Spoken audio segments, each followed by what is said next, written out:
அதுல எந்தெந்த ஜாதியினர் எந்த கட்சிக்கு அதிகமாக வாக்களித்துள்ளனர் அப்படிங்கறத தங்களுடைய எக்ஸிட் போல வெளிப்படுத்தி இருக்கிறது ஆக்சிஸ் மை இந்தியா. அது எவ்வளவு அபத்தமா இருக்குங்கிறத இப்ப நம்ம பார்க்க போகிறோம். ஆக்சிஸ் மை இந்தியா முதல்ல இந்த டாப் ஆர்டர்ல பிராமின் 9% தமிழ்நாட்டில் இருக்கிறத ஆக்சிஸ் மை இந்தியா கூறுகிறது. தமிழகத்தில் பிராமணர்கள் 9% இருப்பதாக ஆக்சிஸ் மை இந்தியா கூறுகிறது.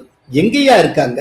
இருக்கிறது வெறும் 2%. கிட்டத்தட்ட எல்லா பிராமணர்களும் அக்ரஹாரத்தை விட்டு வெளியேறி விட்டார்கள். பிற மாநிலங்களுக்கோ பிற நாடுகளுக்கோ சென்று விட்டனர். அப்படி இருக்கிறப்போ எப்படி வந்தது இந்த 9%? சரி, அதை விட பெரிய ஜோக், ஓபிசி எம்பிசி எண்ணிக்கை 28% என்று ஆக்சிஸ் மை இந்தியா எக்ஸிட் போல் கூறுகிறது. உண்மையில தமிழகத்தில் உள்ள பிற்படுத்தப்பட்டோர் எண்ணிக்கை 68 69%. அதனால்தான் தமிழ்நாட்டை லேண்ட் ஆஃப் பேக்வர்ட் கிளாஸஸ் அப்படின்னு சொல்லுவாங்க.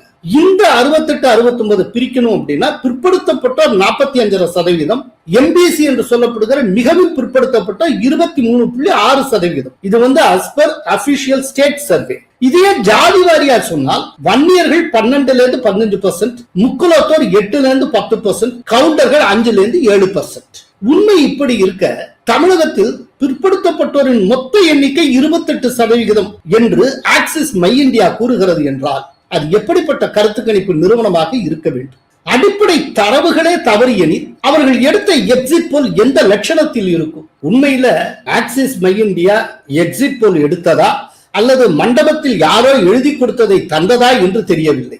யாரோ எழுதி கொடுத்திருக்கிறார்கள்.